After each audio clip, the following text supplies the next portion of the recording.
Hey, it's Bobby with HireTheFirefighter.com, and welcome to the intro episode to the series we're calling Firefighter 2.0.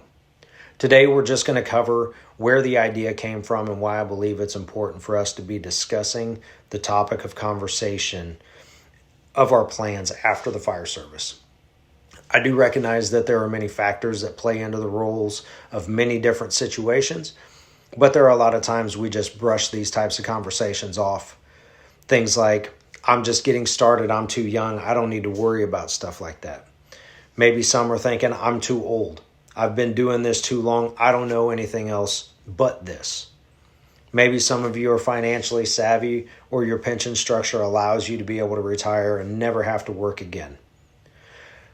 Then there's some of the other ones that might get lucky and never sustain a debilitating illness or injury that keeps them from doing the job that we love. All we're doing with this information is prompting a conversation in the firehouse and beyond. And none of this stuff is groundbreaking insight, but in my opinion, it should be a topic of conversation. So a little bit about me. I'm a career firefighter paramedic in Indiana. I've been married 19 years to a supportive and wonderful woman who has stood beside me in the highs and the lows of my career. And I'm a father of 3 boys. 4 years of my career, I held the position of district vice president for our IAFF local. With many of the successes and struggles that I found with that position, I found myself sitting with a few members that were faced with leaving the fire service, some through retirement, others due to early onset of illness or injury that kept them from performing their job. Those that served their time and fulfilled the requirements of our pension seemed to be confident in the decisions they were making as they were leaving the fire service.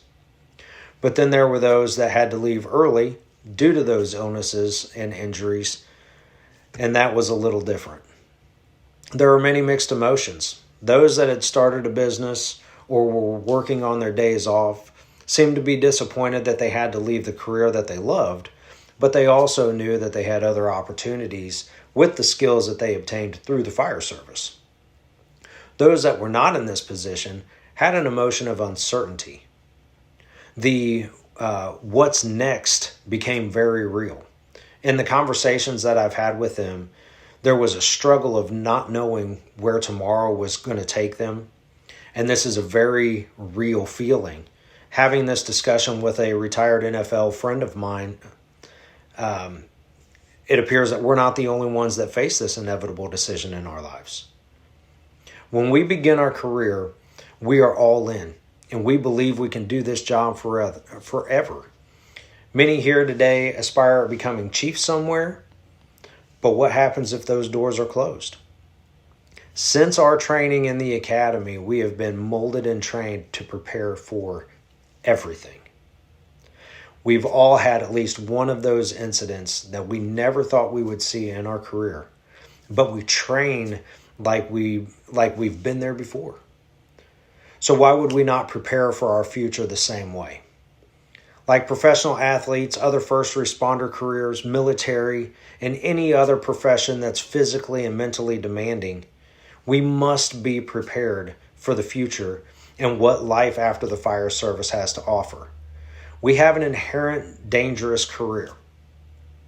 So here are some things to consider as we prepare for the upcoming episodes. 1, do you have a plan for when you retire? What are you doing to prepare yourself for life after the fire service? Are you taking advantage of every benefit offered to you by your department or municipality? We have a responsibility to ourselves and our families to be ready for what is to come. Join us on the next episode as we dig deeper and seriously examine what we have to offer after our time of service is complete. We will see you again February 16th. Thank you and stay safe.